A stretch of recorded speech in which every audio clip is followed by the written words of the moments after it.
My name is Shannon Wheatley. I'm the Vice President of Alumni Teaching at Teach for America, and I have the honor of opening up today's Ed Talk. I first want to begin with a logistical announcement. Because of travel, because of weather, because of flights, and because of maybe us not looking at our calendars closely, we've had to make a swap in speakers between today and yesterday's Ed Talk.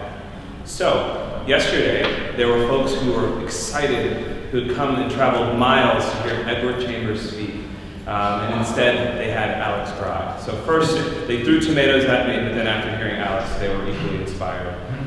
So for today, you guys have the opportunity to hear from Edward Chambers, who's a 2012 Alumni Award for Excellence in Teaching recipient, and Alex is in his place. What we're going to do for you guys is we're filming both. As you can see, we have our fantastic film crew here, all the way from South Texas. And we are going to provide you video of actually both Ed Talks. So that way you guys can see, some of you guys I know wanted to see specific people. But for this Ed Talk, it's my proud honor to actually introduce Rick Hess, who is the Director of Education Policy Studies at the American Enterprise Institute. He's an educator, he's a political scientist, and he's authored a few books. Revolution at the Margins, Common Sense School Reform, The Same Thing Over and Over, Breakthrough Leadership in the Digital Age, and most recently, he's authored the book Cage Busting Leadership, which if you haven't read it yet, you gotta read it, all right? Rick is actually going to be sharing a lot of the thinking that's going into his new book called Cage Busting Teaching. So without no further ado, I will introduce Rick. I will say this, Rick has to head back home to be with his 3-month-old baby. So when he's finished, he's going to promptly leave, and we will bid him farewell. So we'll just transition a bit, and then we'll make sure that we have time for Ed to go. All right? So let's all welcome Rick. Hey, thanks, Shannon. Good to be with you guys today. First thing, let's always be clear, I haven't been in front of a K-12 classroom in a quarter century. I don't stand here today as a teacher. And I've never run a school, and I've never run a district. So first order of business is why the heck we should care what I have to say. It's totally entitled to be like, nah, it's all bad. The reason I'm here, though, is a couple of years ago I wrote a book, Cage Busting Leadership. And I wrote Cage Busting Leadership because over the years I've had a chance to spend a lot of time working with superintendents and principals and state leaders. Smart people, passionate people who had lots of good ideas, and they would just get frustrated as all get out. And they get frustrated because they kept coming up with thoughtful ways to use technology, to use staff better, to devote dollars better. And they'd say, Title I supplement not supplant is in my way. My IDEA grant coordinator won't let me do that. I'm not committed to do this under the contract. And what was funny was over time, we just got in the habit of looking at this and looking at what the regs actually said and looking at whether somebody else somewhere had figured out how you could do this. And what I found was more than half the time in my experience, things people were sure they couldn't do, they actually could do. So to my mind, what happened was there were lots of leaders living in cages of their own design. So I wrote a book called Cage Busting Leadership, which was, look, I'm all for policy reform, and I'm all for passion and kind of charging and charisma. But I'm also for people not letting imaginary impediments get in their way. And you can do a lot more right now as a school system leader than you think you can. Well, book's done really well, going around giving the talk a bunch of times, school system leaders. And oftentimes there's teacher leaders in the room. And teacher leaders would come up after, and I was kind of curious how they respond.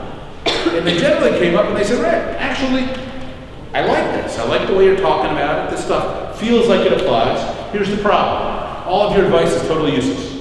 And I'd be like, that's not what you want to hear. And they'd be like, oh, it's totally useless because you're talking about leaders who control staffing decisions. They control budgets. We don't control any of them. Our cage is different. One guy put it to me perfectly. He said, look, my cage is the four walls of my classroom. Because my principal's a knucklehead, school board won't support my program, my association's off in left field, and policymakers don't give a hoot what I think. what do you got for me? And I was kind of like, nothing. So that was an optimum. So what happened was, I started thinking about, well, what should I say about that?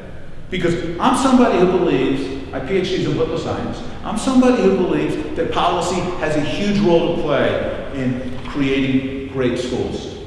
But what policy can do is create the opportunity for educators to create great schools. Policy is never a solution to educational challenges. All it does is create the possibility of educators figuring out solutions. And if teachers don't know how to go about doing that, we're in a world of hurt. So that's what the cage busting teacher is about. Now, two things real quick. One, most talks like this, either begin or at this point, have lots of stuff about how wonderful and heroic and phenomenal teachers are. I don't do that. I don't do that just because I'm a bad person. But I also don't do it because I think it's actually destructive. When teachers stand by while people talk about what wonderful, magnanimous heroes all teachers are, what they're doing is saying everybody who has a job title teacher is a hero. And if you've ever seen the movie The Incredibles long enough ago, if everybody's super, nobody's super. If every teacher is heroic, then there's no difference between teachers who are knocking it out of the park and teachers who are collecting a paycheck. And this is a problem for a second reason, is teachers don't have that organizational authority of school and system leaders. But what they do have is two other kinds of authority that are rarely tapped. One, they have the authority of expertise. Teachers know more about what's happening in schools and classrooms than anybody else in the country. And two, teachers have a hugely, potentially powerful tool of professional authority, of moral authority. The authority that comes when your clients, when your public, when your parents trust that you have their best interests in heart and are guarding them. Right now, teachers rarely take advantage of the authority of expertise, and they have totally sabotaged the moral authority of professionalism. 99% of teachers are traditionally rated effective by administrators on observations. That's not teachers' fault, but I never hear teachers forcefully calling that their ineffective colleagues be addressed and moved out of the profession. National Council on Teacher Quality reported a couple months ago that 1 out of 6 teachers missed at least 18 days of school last year. 1 out of 6 teachers missed at least 18 days of school. I don't see the 1 out of 6 teachers who missed 3 days or fewer calling out their colleagues or asking for administrators to do something about it. The challenge here is it's just like in any other profession. After the Los Angeles riots, there were concerns about the LA cops, not because people thought every LA cop was crooked or bad, but because people didn't know which ones were the bad apples, so they get suspicious about the whole profession. Teachers have to police their whole profession if they want to be treated like professionals and they want to wield that authority. Now, teachers today don't have that, so they live in this cage. What's the cage? 70% of teachers say they don't feel like they have any influence in their school. 80% say they're not consulted on decisions. Half say their union doesn't care what they think. At the same time, 85% of teachers say their principal is doing a pretty good or excellent job. If you think you have no say in your work environment and you still say your leader's good, all that tells me is you are so used to dysfunction, so used to living in a cage, that you have lost any sense of perspective. And so what happens is teachers feel powerless and alienated. Casey Jones is a teacher in Memphis, Tennessee. Memphis was one of the trial sites for the Gates Measures of Effective Teaching project. One piece of that project is what they call the tripod survey. One of the 3 legs of the MET is that you want to have student surveys count for a portion of teacher evaluation. Casey says that's a perfectly reasonable idea. She said her challenge is she teaches 4th grade special ed in an alternative placement, and the tripod survey was 75 questions long. She said her kids were getting maybe halfway through the survey, and then they were tuning out and bouncing off the walls. And she says that hurts my evaluation, it's going to hurt my pet. So perfectly practical, reasonable idea wound up in her mind getting distorted to dysfunction just because nobody's listening to how it works in real classrooms. I was with the Rodell Teachers Council a couple months ago. A bunch of terrific teacher leaders, much like yourselves, gathered by the Rodell Foundation. Delaware is doing aggressive observation like a bunch of your states. And in Delaware, that means you've got assistant principals and principals who are doing tons of observations. And these teachers were saying, look, we know we're going to keep our jobs. For us, it's formative. We're getting lousy feedback, we're getting lousy support, and we're often being observed by principals or APs who know nothing about what we teach. Wouldn't it be great if the state had actually built in peer formal assessment as part of the system? So policymakers, because they're not listening to what the educators actually know about how schools work, are designing dysfunctional systems. Now, policymakers hear this stuff and they hear whining. And so they say, we've got to double down on policy change because we're trying to do things better, and teachers are dragging their heels and resisting. So what happens is smart and useful criticism gets lumped in with complaining. And that's partly because of this problem of not having the moral authority to throw behind what we're doing. How do teachers get out of this cage? They don't get a lot of advice on that part of it. If you read the best books for teachers, phenomenal books, Doug Lamov, Steve Farr, right? Teaching is Leadership, right? These books are not about how do you change your school so that you can amplify your best work. These are books about how do you do great work in the classroom.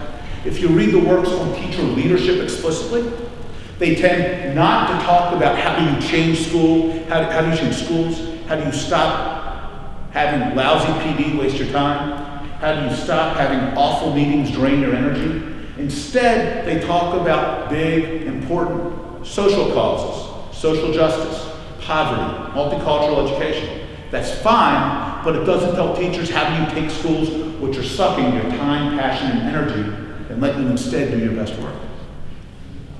Now, it's nobody's fault that we're at this place. We've been doing education in the States for centuries. The schools, the systems you're in have been around for decades. They've been around, in some cases, for centuries. And they were designed to address different challenges for a different population at a different time. So rather than us figuring out who's to blame, the real question is, how do you actually start to get out of this cage? Because here's what schools ought to be. They ought to not be places where teachers try to retreat inside their four walls and hope the other stuff doesn't waste too much of their time and energy. Schools ought to be places where when teachers put time, passion, and energy into the school, that it is amplified, that it is replayed, that what's happening in the corridors and down the hallway lets them do better work than if they were just working on their own. But instead, when you talk to the nation's most recognized teachers, usually all they want is somebody to let them close their door and mind their own business and just not waste too much of their time. How do you change that? First thing to change that is there are three simple things to keep in mind. First is that action changes culture. So much of our training and support for teachers focuses on constituents, stakeholder buy-in, finding consensus. The mean word for this is talk. You don't change cultures through talk because people talk, and then the meeting ends, and then you're back where you started. You change cultures by taking action because that resets the norms. Teachers know this. You can keep asking kids to not show up late from lunch, or you can start closing the door when the bell rings. The action is much more effective than the talk.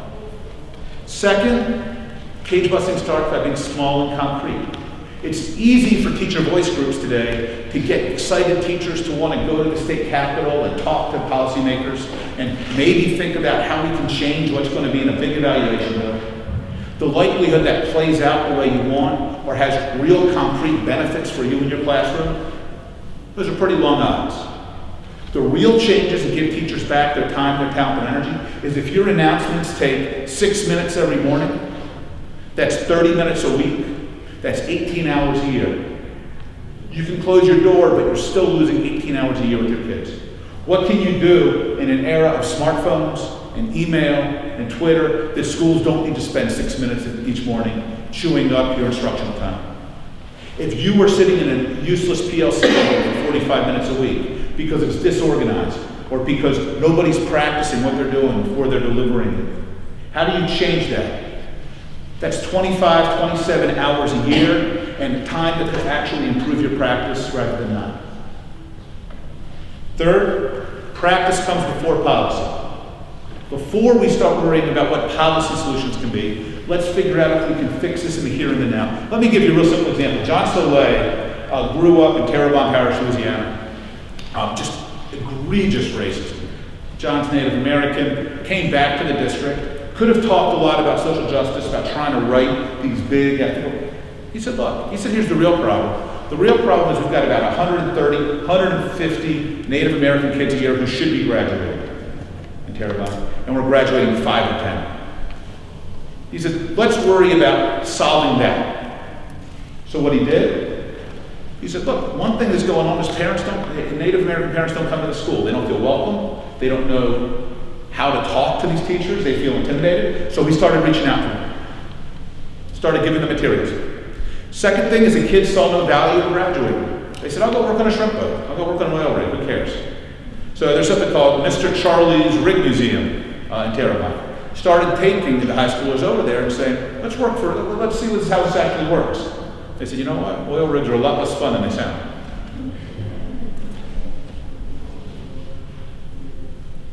Said, you know what? These kids don't know what else they can do. So we created a week-long program in the summers where they would meet council elders, where they would meet folks from parish government, folks from the sheriff's office. He said they never met anybody with jobs like these.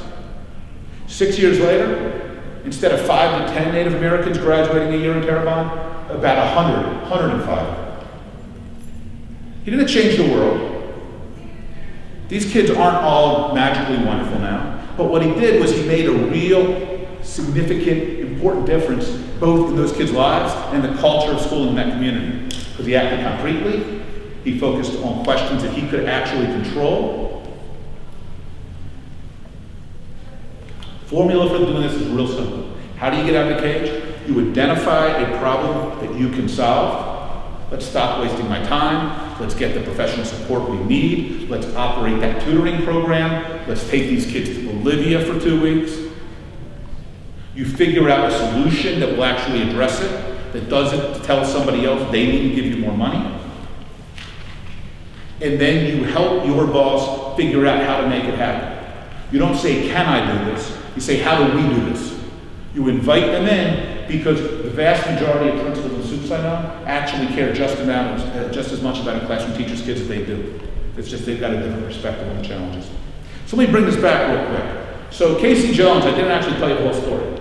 Most of Casey's colleagues in Memphis were just frustrated. The school teacher ambassadors were sitting at the ambassadors meeting and just belly aching about how stupid Mem was. Casey said, that's not going to get us what we want. She said, why don't we explain what our concern is, which is the length of the student survey? Why don't we offer a suggestion? We're cool with using the student survey, but let's make it something that our kids can actually use at the elementary level, especially if they got short attention spans. 6 months later, they had cut the length of the tripod survey in half. Folks were happy to do this. They just didn't know it was a problem. Teachers are the ones in the classrooms who know what the problems are. In Rodell, actually interesting thing, Christopher Roskowski, who runs Teacher and Leadership Effectiveness for Mark Murphy in Delaware, Christopher visited with the Rodell Teachers Council. They were telling him what a cool thing it would be if teachers could actually do formal peer observations. Chris said, I totally agree. He said, that's why they wrote it into law a year ago. It was already on the books. For teachers to be allowed to do this, all you just need to do is put your name forward in a letter of nomination, and then the teacher had to complete 4 one-hour modules online they could do from their house with a soft drink in their hand and a book in their lap. No teachers had made the request, no districts had put them forward. 6 months later, no teachers had made the request, no districts had put them forward. It's a cage of their own design. It's not a cage that policymakers have created. 3 final thoughts, real quick. 1, when we go and talk as educators to policymakers or leaders, we often ask for more money. So does every cop, so does every fireman, so does every librarian. If they had more money, they'd give it to you. You're wasting your bullets. Ask them for things they can actually help you with. If you impress them enough, guess what? They'll actually figure out how to show you the money later on. 2, you gotta police your own profession. Educators cannot stand by and say, look, it's not my fault, it's the administration's fault. Then you gotta work with the administration to get them on the game so that they're not standing passively by and undercutting your professionalism. And 3rd and finally, as I've talked to folks about this book, I've interviewed a couple hundred teachers. As I tell these stories, People say, yeah, well, that's interesting, but those teachers aren't typical. They've been teacher of the year, they've got great principals, they're lucky. You know, Thomas Jefferson had a wonderful adage on this. He said, it's a funny thing, the harder I work, the luckier I get. Teachers who identify problems, offer solutions, manage up, think smart, focus on practice, think concretely. Turns out they get lucky. Guys, thank you so much. It's been a pleasure to be with you.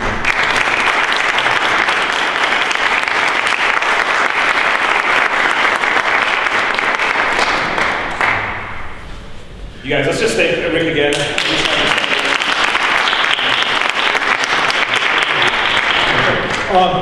Book, if you're interested, I'm easy to reach out to. I'm on Twitter at RickHess99. The book, The Cage Busting Teacher, if you're interested, will be out next spring. If you're interested in this stuff, want to talk about it, though, reach out to me. Happy to share stuff. Bye, guys. Thank you. Pleasure to meet you, man. Good to meet you. So, 20 years ago, the seed was carried from the wind from Detroit to the campuses of Philander Smith College in Arkansas and was firmly rooted in a classroom. For 20 years, our next speaker has greeted students at the doors of his classroom, a place where curiosity flourishes and where their voices are heard. For 20 years, this teacher has went to the homes of his students to talk about their students' progress, to help them fill out those odd college application forms, and then also to help them get their GEDs as well as their bachelor's degrees. And for 20 years, our next speaker has talked to his former students at grocery stores, at parks, at games. He's been to weddings. He's seen children of children being born. And he's all done this leadership from the classroom. When I think of when people say just teaching, I completely laugh. And I think of our next speaker, Edward Chambers. Edward.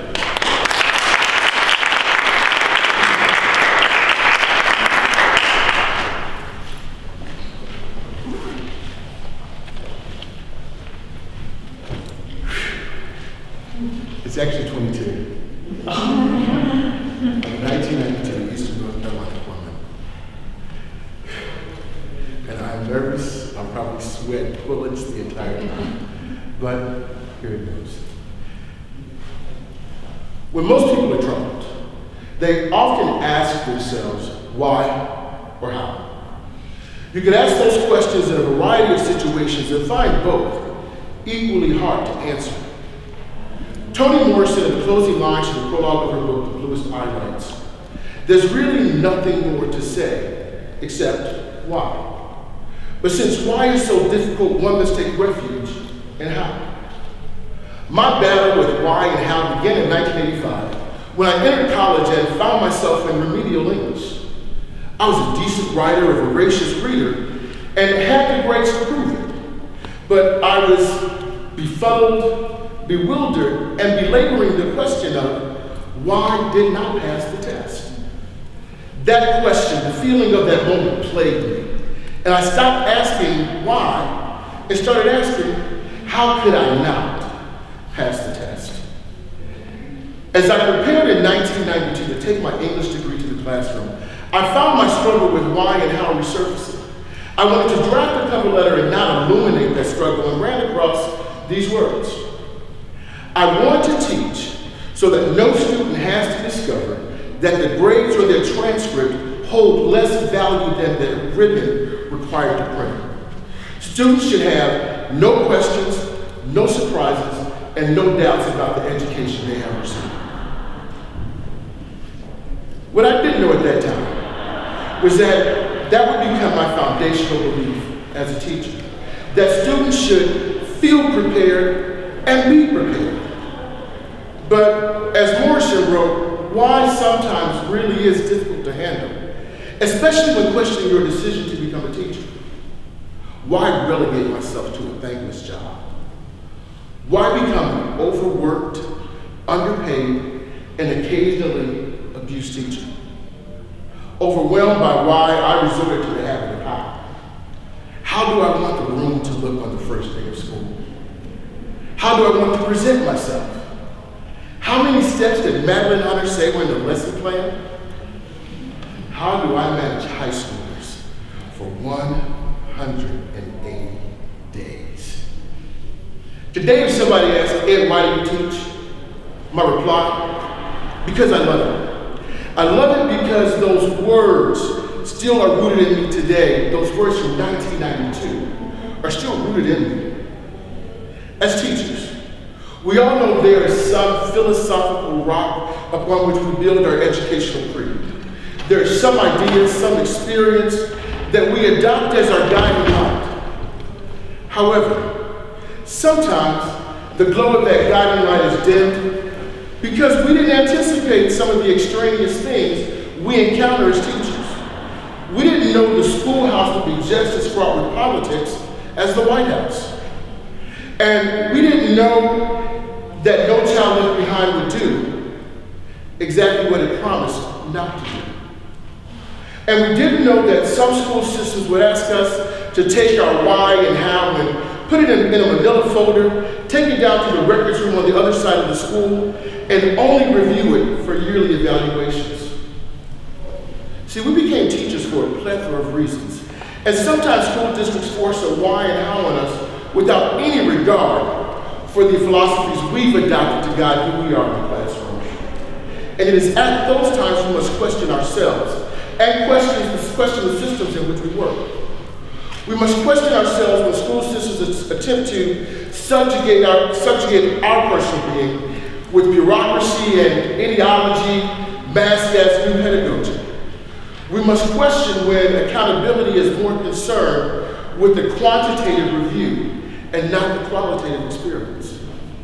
If you've ever taught Shakespeare, you know how daunting a task that can be. Oh, the stupidity of teaching Macbeth. However, if you ask Jennifer how much she loved Macbeth, she bought a sweatsuit at JCPenney for $22 just because she thought it would be cool to wear an outfit emblazoned with the Scottish flag on test day. Folks, I have some years under my belt. This past May, I completed my 22nd year of teaching. I love my students, 170 out of the 180 days of the school year. I have to remind you, I am human, and that if we continue to look for perfection in the other, we may miss some of the most important lessons to be learned. In 1995, I almost missed the most important lesson a teacher could learn. I was beginning my 4th year of my placement site in Henderson, North Carolina, a small town. When I first arrived, I saw cotton fields, tobacco, and a place I really thought time had forgotten. There were no skyscrapers, no mass transit system, no McDonald's within 5 miles of where I lived. And then I went to Kmart. While checking out with everything that said I was moving to a new place, the cashier asked, "Are you the new manager at Wendy's or the new school teacher?" They were waiting for me, and I was waiting for them. They allowed me the space to become the teacher I wanted to be. I fell in love with that place. I was in love because my how was being actualized. I was teaching, and if I must say, I was doing a great job at it. But my why is a different story. My why was a hodgepodge of old and new ideas taped together with those words from 1992 still stuck in the middle. I believed in those words. My philosophy, my belief had not changed. But in 1995, we had a new principal. He was tall. I would claim 5'10", but he was easily 6'5". He looked down on me both literally and figuratively. There was never a time where I felt comfortable enough to be Ed. He wanted Mr. Chambers, and I gave him Mr. Chambers, even when being reprimanded. Thank you for coming in, Mr. Chambers. I was wondering if you think it's okay to take students outside to write haikus. Sir, you are the principal. If you deem it so, I will heed your direction. My goal is to be part of the solution, and not part of the problem.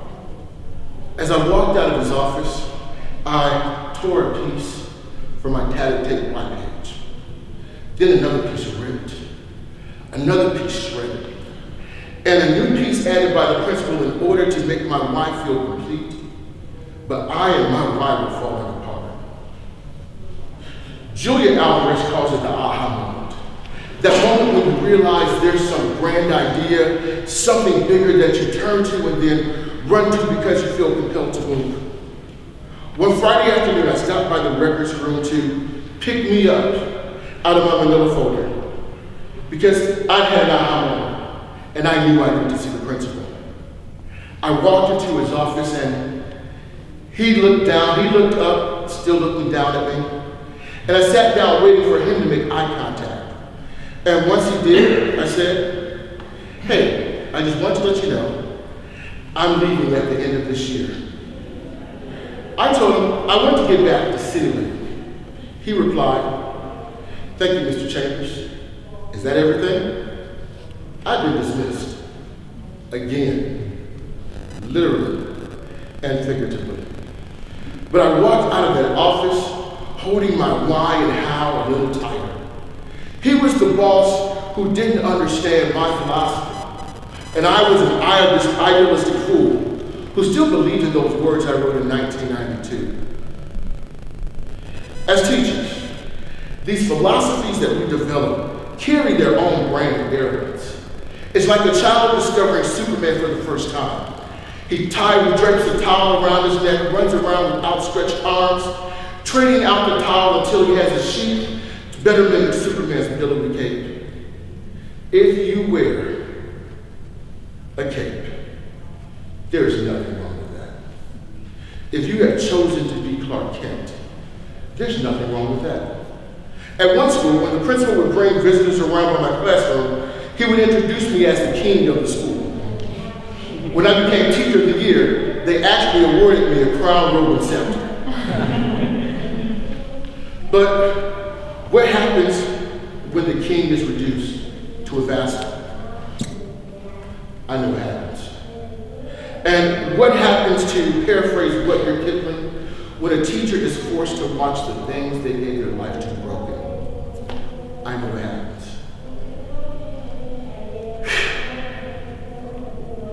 See, we became teachers for a plethora of reasons. And I really believe, that you, like me, really do believe in one day. For some of you, you say to yourself, one day I will be the best teacher. Others say, one day all of my students will be good, productive citizens. The inundated say, one day I will get all of those last minute things done before my last minute is up. The disheartened say, one day I'm going in there, drop my resignation on their desk, and never think about teaching again. The lost say, one day I'm going to walk out of school and to hell with coming back. The funniest thing about one day is that at some point in time, it becomes today. And how do we move forward tomorrow? When people talk about aligning educational philosophies, there's this idea that every teacher inevitably has to move out the classroom. I'm here today to tell you, you do not have to stop teaching. You do not have to tuck away your cape. You do not have to reveal your secret identity. There are a million and one opportunities that exist for teachers. Having a teaching certificate is just like having a passport. It grants you visas to places you can't see on the map and those places you run to for a vacation. In October of 1997, I went to Orlando, Florida for the first time. While there reading the local paper, I saw an ad that read, qualified, passionate people needed to come change the lives of our children. If you are here today and you have a teaching certificate, you are qualified. If you are here today, you are passionate. And if you find that there's some misalignment between your philosophy and your school, there is someplace out there waiting for you to come and change the lives of their children. I'm sorry, I cannot speak to political advocacy for education. I cannot speak to district level leadership for education. I cannot speak to starting a nonprofit in the name of education. I'm a teacher, and I love it. I can only tell you this. You have a few years of teaching behind you, and clouds of gray seem to cover the blue. The alpha on which you stood is now a rock, and daily you sit silently watching the classroom clock. The Scantrons are always stacked neatly on your desk, waiting for someone to come pick up another state mandated test. One day you pack your things, walking slow to the car, hoping the ride home today won't be that far. Lost in thought, you turn left instead of right. You pass a school teacher outside, smiling bright. You wonder what their secret is, should you dare ask. You muster the nerve. And whose clothing you ask? The teacher gives you a tour of the school to further prove that their philosophy and the school have found the right groove. You ask to see the records room, hoping to find their forgotten wine, tucked away in a folder free from view of every naked eye.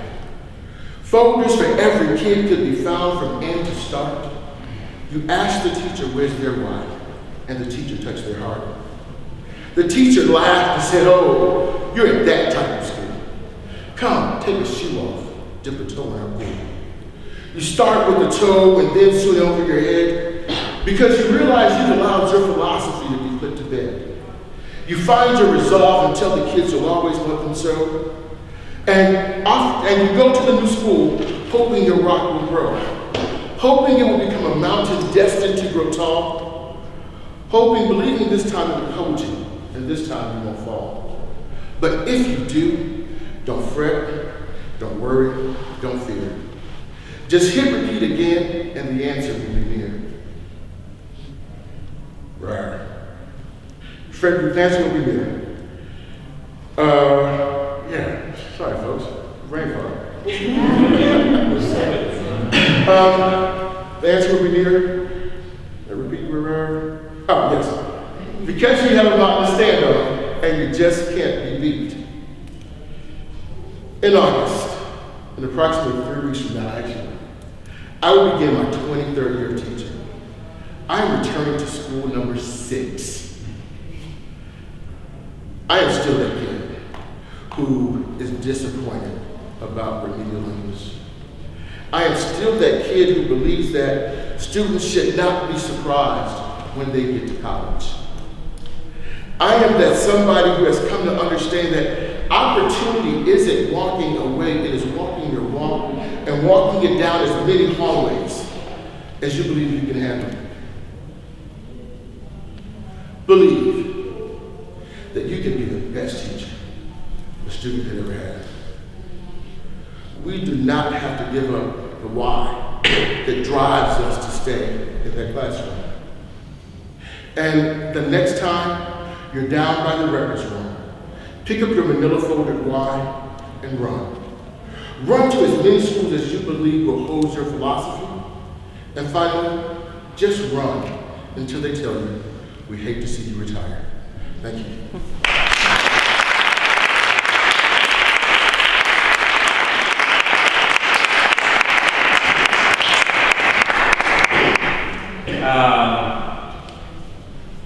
Thank you, Ed.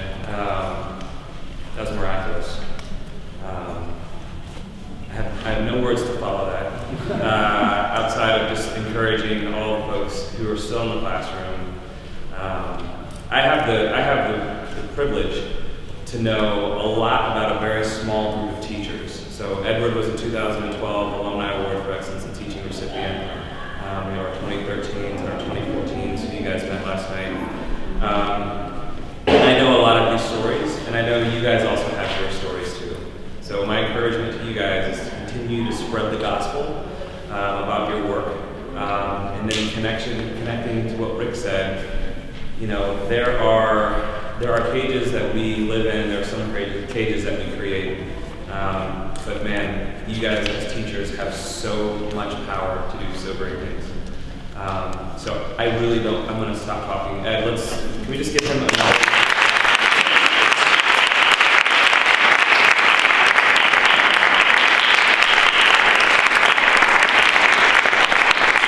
stick around if you guys have any questions. So we are going to transition now to time for lunch. I hope you guys are continuing to have a great time at the conference.